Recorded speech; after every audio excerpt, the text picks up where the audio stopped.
Dixo presenta Factor Kaiser con Max Kaiser. Dixo is back. Una nueva manera de acercarse a la realidad y de buscar la verdad. Información trascendente. Factor de cambio. Factor Kaiser. Como todos los viernes, las 10 en 10. Sí, las 10 noticias más importantes de esta semana en solo 10 minutos. Para que de manera rápida y sencilla estés enterado de lo más importante. De una semana muy compleja, terrible en muchos sentidos, que va a tener impacto en muchas cosas que van a suceder en las siguientes semanas y meses. Vas a ver, nos vamos a acordar mucho tiempo de esta semana. Por eso, acompáñame a ver las 10 en 10 minutos. La 1. Más corrupción en el IMSS. Gracias a una primera plana del Reforma de esta semana, nos enteramos de que el IMSS otorgó 4 jugosos contratos por más de 1,100 millones de pesos en asignaciones directas y simulación de licitaciones para favorecer una empresa turbia, con domicilios fantasma y cuestionada por la Auditoría Superior de la Federación.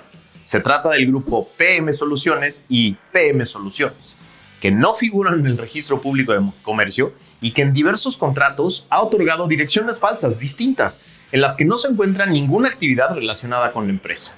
Un informe de Mexicanos contra la Corrupción y la Impunidad sobre los contratos del sector público detectó que el IMSS es una de las dependencias que más otorga contratos por asignación directa a empresas de nueva creación o con domicilios fantasma. El instituto gastó 45% de su presupuesto en compras mayoritariamente sin competencia, lo que equivale a más de 70,000 millones de pesos. Vaya cochinero que es el IMSS. La 2. López, amor y odio con el federalismo. Cuando era jefe de gobierno entre el 2000 y 2006, López era el federalista más exigente y recalcitrante de México. Exigía absoluta independencia en el ejercicio de sus funciones como jefe de gobierno de la Ciudad de México. Afirmaba en todos los foros que podía que solo si se eliminaba el centralismo histórico de México se podía vivir en una democracia. Era el primer federalista de la nación. Hoy se trata del primer centralista de la nación. Por ejemplo, con el tema de los libros de texto gratuito. Varios gobernadores de oposición que tienen como función y facultad la administración de la educación pública de sus gobernados decidieron no repartir los infames libros de texto gratuito que están llenos de errores y licuados ideológicos. Gracias a una nota de Animal Político, nos enteramos de que el ministro Luis María Aguilar de la Suprema Corte de Justicia ordenó suspender por ahora la distribución de libros de texto gratuitos de la SEP en Chihuahua al admitir una controversia constitucional promovida por el gobierno de ese estado. ¿Cómo reaccionó el primer centralista de la nación? Cito a López en su mañanera.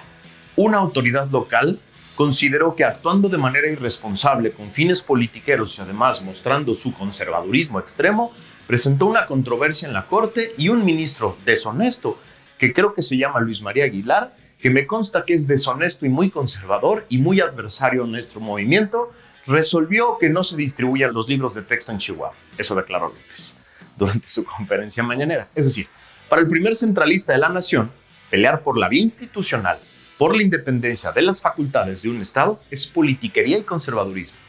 Vaya transformación de federalista recalcitrante a centralista conservador en unos cuantos años. La 3. Las autoridades no tienen libertad de expresión. Haciendo gala de toda su ignorancia y todo su servilismo, gobernadores del oficialismo salieron en un comunicado a defender al pobre e indefenso titular del Poder Ejecutivo, jefe de las Fuerzas Armadas y administrador de los recursos públicos de México, porque no lo dejan hablar. Cito el comunicado. Expresamos nuestro total desacuerdo con la decisión del Tribunal Electoral en el que se restringe de manera arbitraria y sin fundamento la libertad de expresión del presidente de la República ejercida en las mañaneras. Cierro la cita. Les regalo una breve y sencilla clase de Derecho Constitucional a estos serviles ignorantes.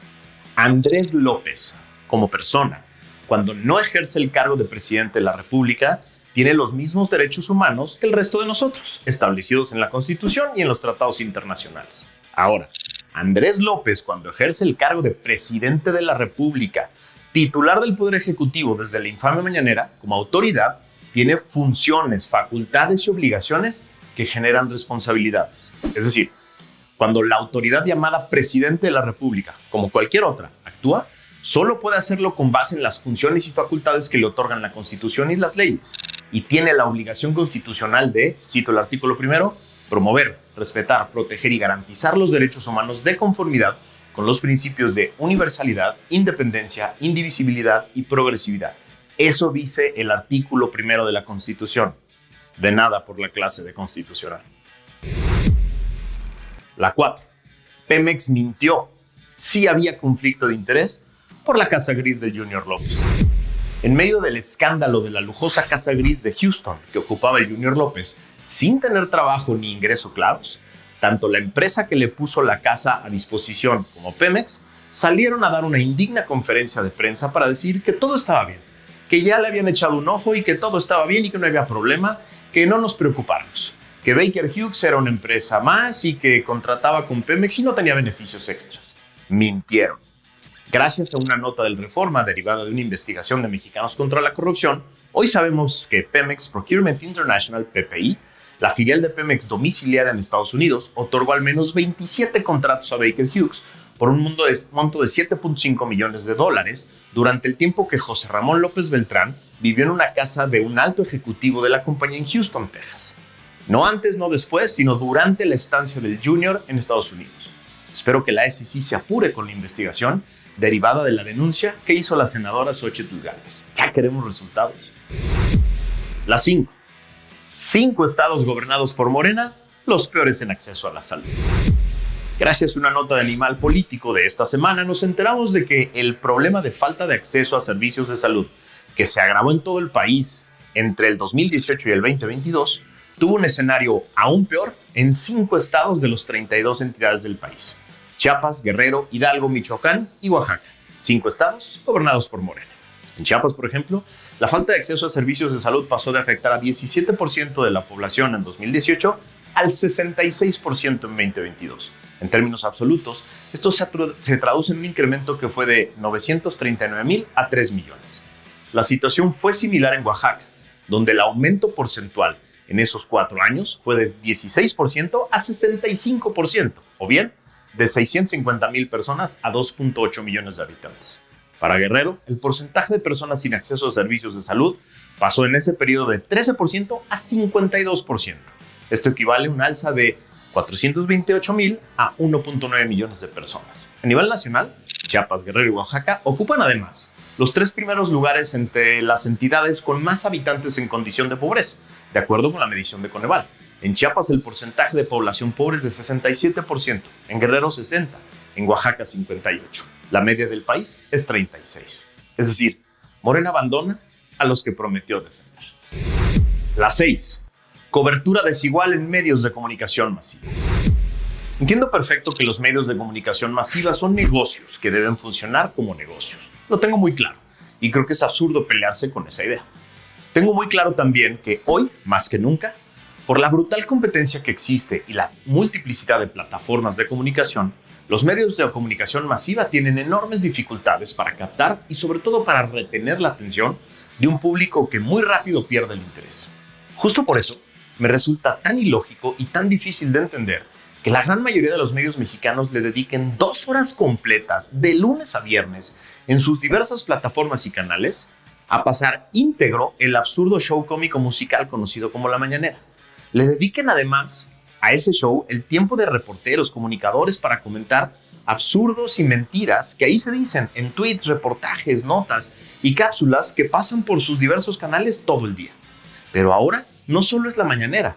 Desde hace meses estos medios dan seguimiento puntual a cada gira, evento, puntada, ocurrencia y mentira de las corcholatas del Obradorato que recorren el país gastando miles de millones de pesos que nadie sabe de dónde vienen.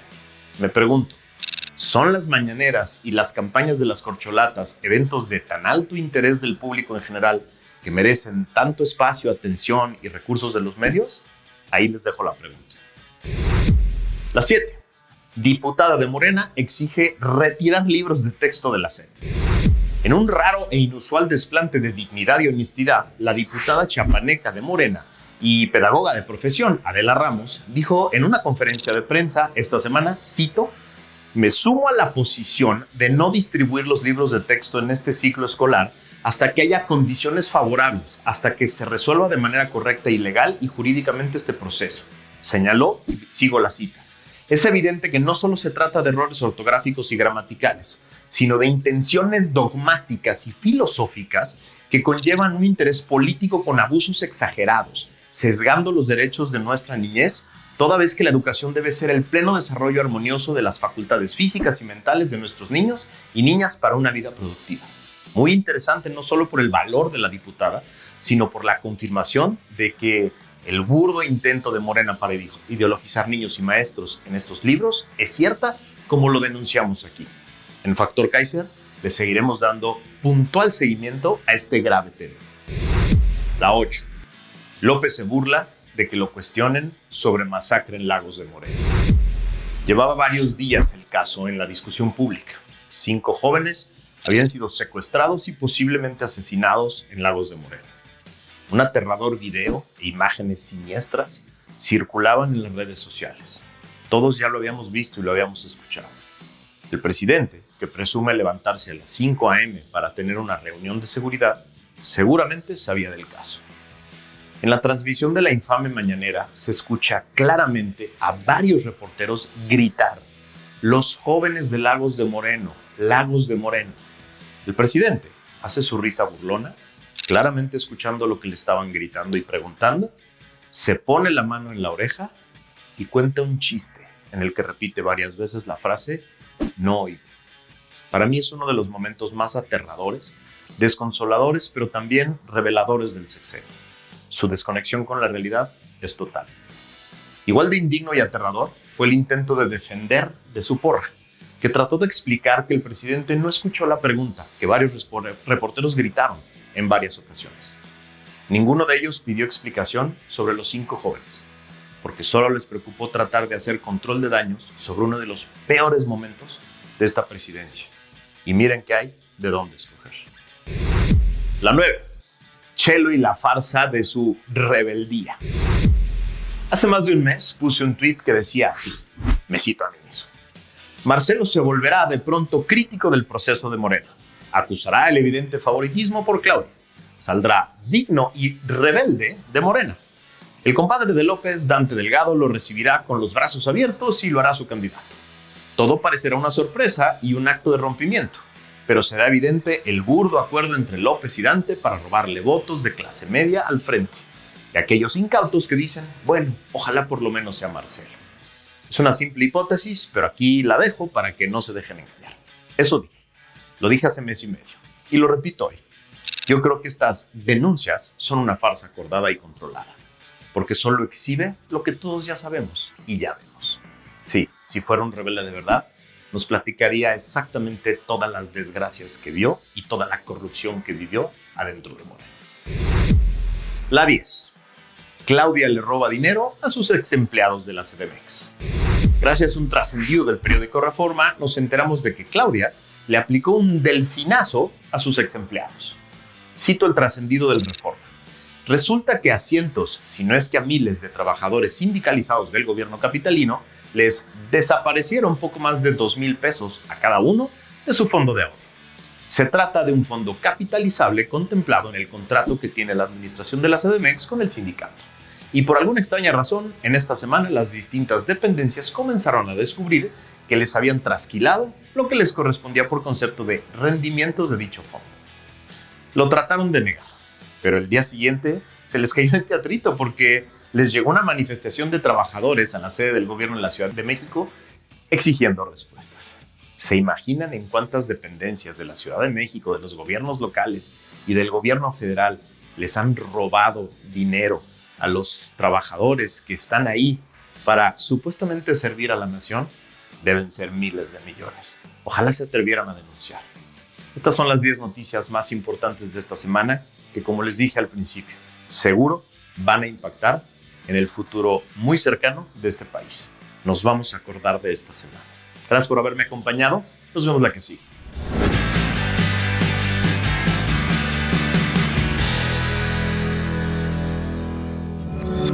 Dixo is back.